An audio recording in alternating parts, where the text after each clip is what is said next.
நீர்கொழும்பு சிறைச்சாலையில் இன்று காலை மீண்டும் நடந்த மோதலில் உயிரிழந்தவர்களின் எண்ணிக்கை 25 உயர்வு. கைதிகளால் சிறைப்பிடிக்கப்பட்டுள்ள அதிகாரிகள். மோசமாகும் நீர்கொழும்பு சிறையின் கள நிலவரம். முதல் தடவையாக முன்னாள் ஜனாதிபதி ஒருவருக்கு விரைவில் தடுப்பு காவல்.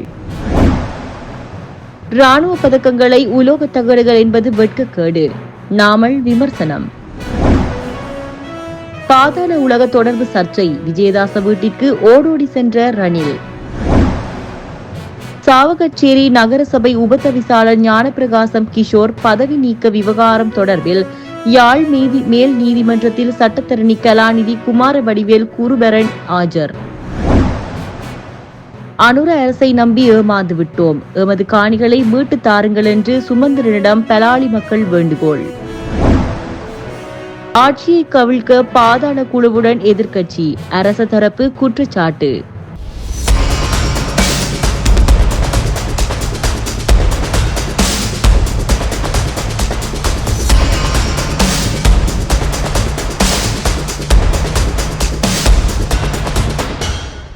நீர்கொழும்பு சிறைச்சாலையில் இன்று காலை நடந்த மோதலில் உயிரிழந்தவர்களின் எண்ணிக்கை 25 உயர்ந்துள்ளதாக போலீசார் தெரிவித்துள்ளனர். காயமடைந்தவர்களின் எண்ணிக்கை 100 தாண்டியுள்ளது.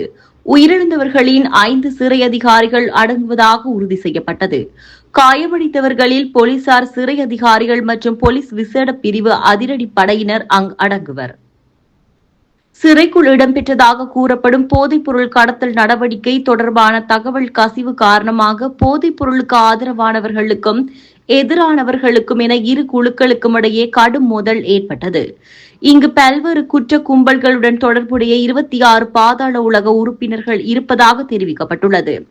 சிறை தண்டனையை அனுபவித்து வரும் கட்டுவெல்லகம சுரேஷ் என்பவரே இந்த மோதலுக்கு தலைமை தாங்கியதாக பாதுகாப்பு படையினர் கூறுகின்றனர்.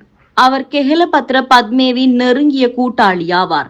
மேலும் அவர் மீது கூர்மையான ஆயுதத்தால் தாக்குதல், கொள்ளை, போதைப் பொருள் வைத்திருத்தல் மற்றும் விற்பனை செய்தல் ஆகிய குற்றச்சாட்டுகள் சுமத்தப்பட்டுள்ளன. அவருக்கு எதிராக வழக்கு உயர் நீதிமன்றத்தில் நிலுவையில் உள்ளதாகவும் தெரிவிக்கப்பட்டுள்ளது. நீர்கொழும்பு நீதிவான் நீதிமன்றத்தில் உள்ள ஒரு வழக்கு தொடர்பாக அவர் தற்போது சிறையில் உள்ளார். தற்போது போலீசார், விசேட அதிரடிப்படையினரும் ராணுவத்தினர் சிறை வளாகத்திற்குள் நுழைந்து மோதல் குழுவிலை முழுமையாக கட்டுப்பாட்டிற்குள் கொண்டு வந்துள்ளனர். மேலும் போலீசாருக்கு உதவியாக இலங்கை விமானப்படை ஒரு பெல் 412 ஹெலிகாப்டரையும் ட்ரோன் கேமரா மூலம் அவதானிக்கப்பட்டு வருகின்றது. நீர்கொழும்பு சிறைச்சாலையில் இன்று காலை ஏற்பட்ட மோதலை தொடர்ந்து காயமடைந்தவர்களை மீட்பதில் விசேட அதிரடி படையினரும் ராணுவத்தினரும் கடும் பிரயத்தனம் மேற்கொண்டு வருகின்றனர். எனினும் காயமடைந்த கைதிகள் மற்றும் சிறைச்சாலை அதிகாரிகள் பலரும் கைதிகளின் பிடியில் சிக்கியுள்ள நிலையில் அவர்களை மீட்பதில் கடும் சிரமத்தையும் எதிர்ப்புகளையும் அதிகாரிகள் எதிர்கொண்டுள்ளனர். இன்று காலை தொடக்கம் நண்பகல் தாண்டிய நிலையிலும் சிறைச்சாலை கைதிகளில் ஒரு பிரிவினர் தொடர்ந்தும் தீவிர மோதல் போக்கை கடைபிடிக்கும் அதேவேளை அவர்களை கட்டுப்படுத்த விசேட அதிரடிப்படையினரின் வாகனத்தை நோக்கி பல்வேறு தடைகள், துப்பாக்கி பிரயோகம் மேற்கொள்ளப்பட்ட போதும் அது பயனளிக்கவில்லை என்று தெரிய வந்துள்ளது. மோதலில் ஈடுபட்டுள்ள கைதிகள் சிறைச்சாலை உத்தியோகஸ்தர்கள் மற்றும் அதிகாரிகளை இலக்கு வைத்து கடுமையான தாக்குதல் ஒன்றை மேற்கொண்டுள்ளனர். பதிலுக்கு சிறைச்சாலை உத்தியோகத்தர்களுக்கு கைதிகள் மீது பதிலடி தாக்குதல் மேற்கொண்டுள்ளதாக தெரிய வந்துள்ளது.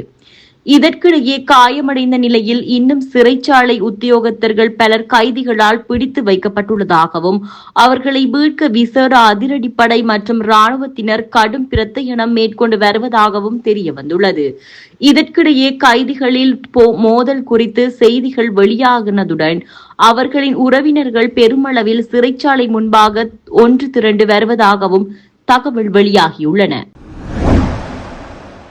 இலங்கை வரலாற்றில் முதல் தடவையாக முன்னாள் ஜனாதிபதி ஒருவரை விசாரணைக்காக கைது செய்து தடுப்பு காவல் உத்தரவின் கீழ் தடுத்து வைக்கப்பட்ட நடவடிக்கைகள் மேற்கொள்ளப்படுவதாக தகவல் வெளியாகியுள்ளன.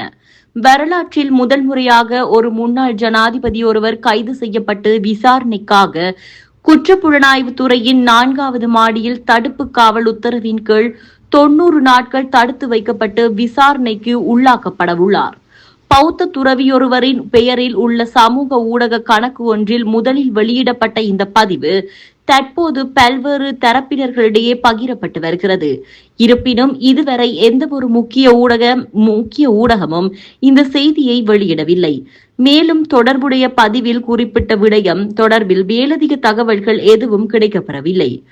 விசாரணைகளுக்கு கொண்டு செல்லப்பட்ட முன்னாள் ஜனாதிபதி யார் என்றோ அல்லது அவர் மீது என்ன குற்றச்சாட்டுகள் முன்வைக்கப்பட்டுள்ளன என்பது தொடர்பிலோ குறித்த பதிவில் தெளிவாக குறிப்பிடப்படவில்லை என்பது குறிப்பிடத்தக்கது.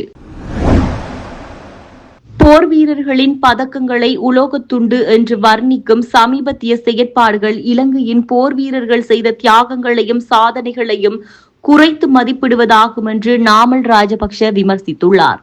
மாத்தரை கொட்டபொலவில் நடைபெற்ற ஒரு பொதுக்கூட்டத்தில் உரையாற்றிய ஸ்ரீலங்கா பொதுஜன பெரமுன தேசிய அமைப்பாளரும் நாடாளுமன்ற உறுப்பினருமான நாமல் ராஜபக்ஷ மேற்கொண்ட விமர்சனத்தை முன்வைத்துள்ளார்.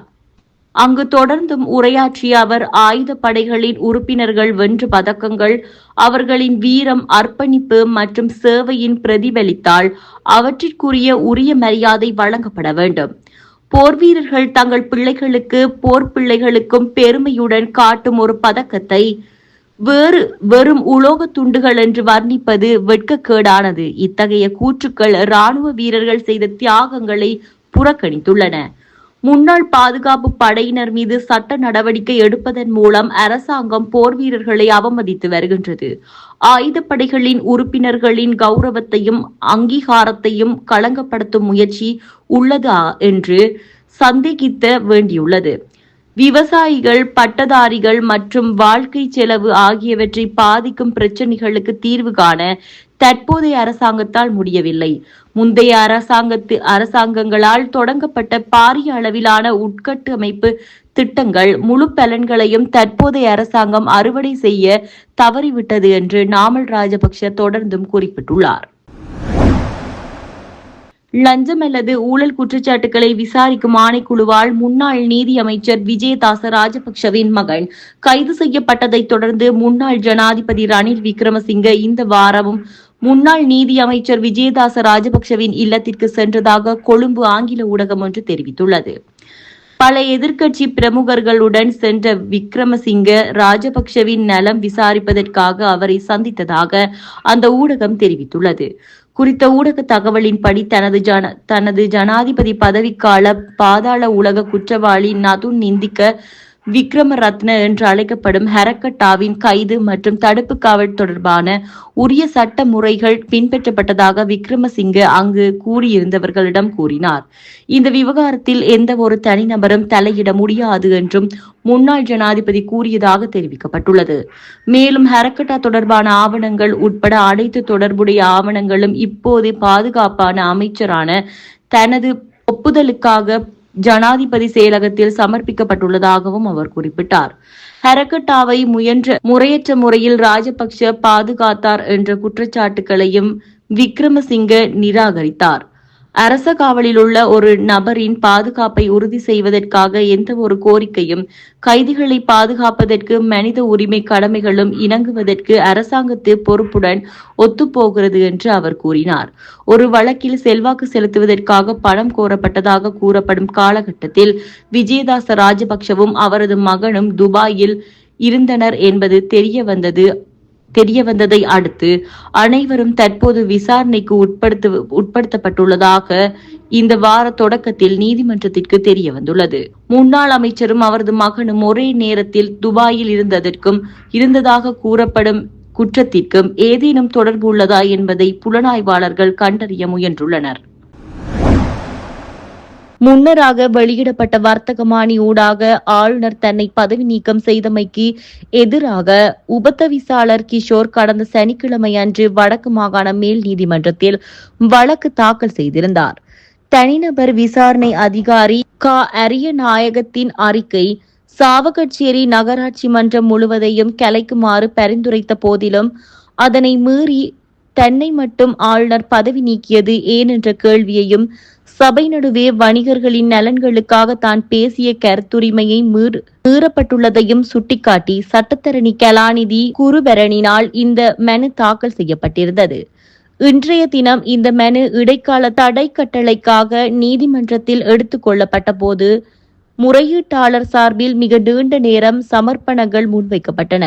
கிஷோருக்கு எதிராக எவ்விதமான ஊழல் குற்றச்சாட்டுகளும் இல்லை என்பது 2010 ஆண்டுக்கு முன்னர் போர்க்காலத்தில் கட்டுப்படும் இணக்கச் சான்றிதழ் பெறப்படாத கட்டடங்களை கொண்ட பெரும்பாலான வர்த்தகர்கள் சாவகச்சேரியில் பாதிக்கப்படுவார்கள் என்ற காரணத்தினாலேயே இணக்கச் சான்றிதழை கட்டாயப்படுத்தக்கூடாது என நகராட்சி மன்ற கூட்டத்தில் அவர் உரையாற்றியிருந்தார். நகராட்சி மன்ற கட்டளை சட்டத்திற்கு உட்பட்டு ஆற்றப்பட்ட இந்த உரையின் காரணமாக அவரை நீக்கியது ஜனநாயக படுகொலை எனவும் நகராட்சி மன்றங்களின் அதிகாரத்தில் ஆளுநர் தலையிடுவது எனவும் வாதங்கள் முன்வைக்கப்பட்டன. மனுதாரர் தரப்பின் நீண்ட வாதங்களை செவிமடுத்த வடக்கு மாகாண மேல் நீதிமன்ற யாழ் அமர்வு நீதிபதி திரு க சதீஸ்வரன், எதிர்மறுத்தாளர்களான வடமாகாண ஆளுநர், உள்ளூராட்சி ஆணையாளர், தனிநபர் விசாரணை அதிகாரி உள்ளிட்டோருக்கு அறிவித்தல் அனுப்ப இணங்கிய போதிலும் இடைக்கால தடை கட்டளையை வழங்க மறுத்து தீர்ப்பளித்துள்ளார். மற்றைய தரப்பினரின் வாதங்களையும் கேட்டு முடிவுகளை மேற்கொள்ள வேண்டும் என குறிப்பிட்ட நீதிபதி, முகத்தோற்றமளவில் ஆளுநர் நடைமுறைகளுக்கு பின்பற்றியே முடிவுகளுக்கு வந்துள்ளார் எனவும் இக்கட்டத்தில் இடைக்கால தடைகளை வழங்குவது பிழையான முன்னுதாரணங்களாக ஏற்படுத்துவதாகவும் அமையும் எனவும் தனது கட்டளையில் குறிப்பிட்டுள்ளார். நீதிமன்றத்தில் இந்த உத்தரவு குறித்து கருத்து தெரிவித்த மேன்முறையீட்டாளரின் சட்டத்தரணி கலாநிதி குருபரன், நீதிமன்றத்தில் இக்கட்டளையை தாம் மதிப்பளிப்பதாகவும், எனினும் இடைக்கால கட்டளையை மறுத்ததற்கான நியாயமான காரணங்கள் இன்றைய கட்டளையில் இல்லை என்பதால் அதற்கு எதிராக பொருத்தமான மாற்று வழிகளை நாம் நாட உள்ளதாக தீர்மானித்துள்ளதாக தெரிவித்துள்ளார். எங்களது சொந்த நிலங்களை எங்களிடமே மீட்டு தாருங்கள் என்று வெலிகாமம் வடக்கு பலாலி பகுதி மக்கள் இலங்கை தமிழரசு கட்சி பொதுச் செயலாளரும் ஜனாதிபதி சட்டத்தரணியுமான எம்.ஏ. சுமந்திரனிடம் அவசர கோரிக்கை விடுத்துள்ளனர்.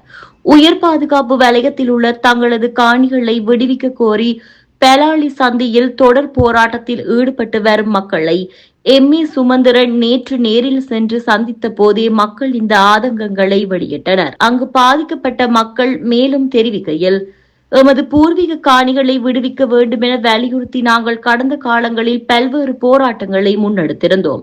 இவ்வாறான நிலையில் அனுரகுமார திசாநாயக்க ஜனாதிபதியாக வந்து அவரது ஆட்சி அமைந்தால் எமது காணிகள் உடனடியாக விடுவிக்கப்படும் என்ற நம்பிக்கையில் அவருக்கு பெருமளவில் ஆதரவையும் வழங்கியிருந்தோம்.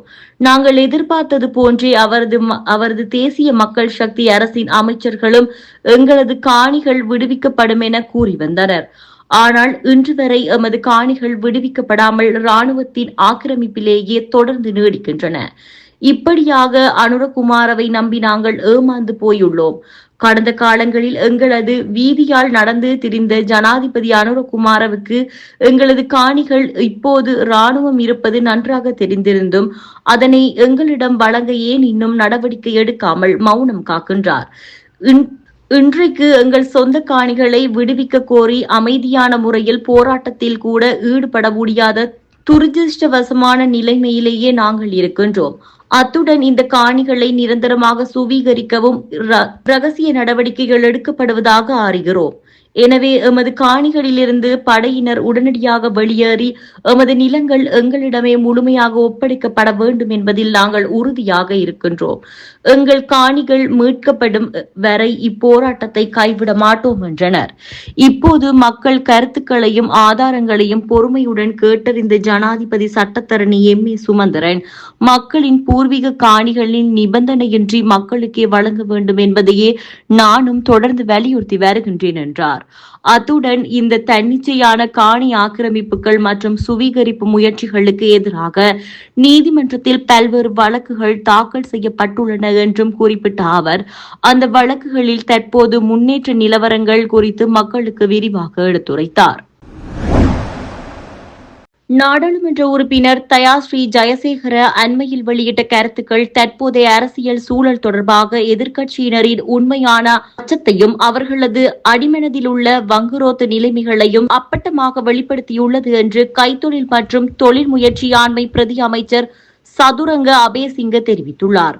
கொழும்பில் நேற்று ஞாயிற்றுக்கிழமை நடைபெற்ற விசேட நிகழ்வொன்றில் கலந்து கொண்டதன் பின்னர் ஊடகவியலாளர்கள் எழுப்பிய கேள்விகளுக்கு பதிலளிக்கும் போதே அவர் மேற்கண்டவாறு குறிப்பிட்டார். அவர் மேலும் தெரிவித்ததாவது: நாட்டில் தற்போது முன்னெடுக்கப்பட்டு வரும் புதிய நிர்வாக கட்டமைப்பு மற்றும் தீவிர ஊழல் ஒழிப்பு நடவடிக்கைகள் காரணமாக பழைய அரசியல் நடைமுறைகளை இனிமேலும் தொடர முடியாத சூழ்நிலை உருவாகியுள்ளது. எனவே எதிர்க்கட்சியினர் கருத்துக்களில் ஏமாற்றமாக பிரதிபலிக்கிறது. புதிய விதிமுறைகளின்படி அமைச்சர்கள், நாடாளுமன்ற உறுப்பினர்கள், அவர்களின் தனிப்பட்ட ஊழியர்கள் மற்றும் அரசு அதிகாரிகள் அனைவரும் தங்களது சொத்து விவகாரங்கள் மற்றும் வங்கி கணக்குகள் விவரங்களை கட்டாயமாக சமர்ப்பிக்க வேண்டும். இவை அனைத்தும் தற்போது முழுமையாக டிஜிட்டல் அமைப்பில் ஆவணப்படுத்தப்பட்டு வருகின்றன. இந்த வெளிப்படையான டிஜிட்டல் முறையினால் எதிர்காலத்தில் பழைய பாணியில் ஊழல் அரசியல்வாதிகள் எவரும் தப்பித்துக் கொள்ளவோ முறைகேடாக அரசியலில் ஈடுபடவோ முடியாது. அவர்களால் தங்களது நண்பர்களுக்கோ அல்லது உறவினர்களுக்கோ முறைகேடாக பணம் சம்பாதிக்க வழிவகுக்க முடியாது என்பதுடன் எவரும் வரி வலையமைப்பிலிருந்து தப்பிக்க முடியாது. இதனால் கடந்த காலத்தில் செய்த தவறுகளுக்கு பொறுப்பு கூற வேண்டி இருக்குமோ என்ற பயமும், தங்களின் வாரிசுகளுக்காக அமைத்து வைத்திருந்த ஊழல் அரசியல் பாதை முற்றிலும் இல்லாமல் போய்விட்டதோ என்ற ஆதங்கமும் அக்கட்சியினருக்கு எழுந்துள்ளது. நாடாளுமன்ற உறுப்பினர் தயாஸ்ரீ ஜெயசேகர எப்போதும் லாபத்துக்காக வாய்ப்புள்ள பக்கம் தாவிடும் அரசியல் குணம் கொண்டவர். எதிர்க்கட்சியில் உள்ள மற்ற தலைவர்கள் தங்களது மனதிற்குள் மறைத்து வைத்திருக்கும் உண்மையை அவர் ஒருபோதும் பகிரங்கமாக வெளிப்படுத்தியுள்ளார். கடந்த காலங்களில் நிலவிய ஊழல், மோசடி மற்றும் சுயநல அரசியல் கலாச்சாரமே நாட்டின் பொருளாதார வீழ்ச்சிக்கு முதன்மை காரணமாக அமைந்தது. ஆனால் தற்போதைய பொருளாதார சூழல் நேர்மையான வளர்ச்சியை நோக்கி நகர்ந்துள்ளதுடன் உலகளாவிய நெருக்கடிகளுக்கு மத்தியிலும் அதன் நன்மைகள் சாதாரண மக்களை சென்றடைய தொடங்கியுள்ளன. அண்மையில் எரிபொருள் மற்றும் எரிவாயு விலைகள் குறைக்கப்பட்டமை, அத்துடன் சட்டத்தின் முன் அனைவரும் சமம் என்ற அடிப்படையில் தராசு பாராது முன்னெடுக்கப்படும் சட்ட அமலாக்கம் நடவடிக்கைகள் மிக முக்கிய சான்றாகும். சர்வதேச நாணய நிதியும் கூட நட்பு 2026 ஆண்டின் முதல் காலாண்டில் இலங்கை அமைந்துள்ள இந்த வியக்கத்தக்க பொருளாதார வளர்ச்சியினை பாராட்டியுள்ளது. தற்போதைய அரசு நாட்டின் உட்கட்டமைப்பு வசதிகளை வேகமாகவும் தொடர்ச்சியாகவும் மேம்படுத்தி வருகின்றது. வரி வசூலிப்பு முறைகள் டிஜிட்டல் மயமாக்கப்பட்டு முறைப்படுத்தப்பட்டுள்ளதால் வரும் செப்டம்பர் மாதத்திற்குள் மக்களுக்கு பரவலான பொருளாதார சலுகைகள் கிடைக்கும். அதன் தொடர்ச்சியாக எதிர்வரும் 2027 ஆண்டளவில் நாட்டின் வரி விகிதங்கள் கணிசமாக குறைக்கப்படும் என்றும் மக்கள் மீதான சுமை முழுமையாக குறைக்கப்படும் என்றும் கூறினார்.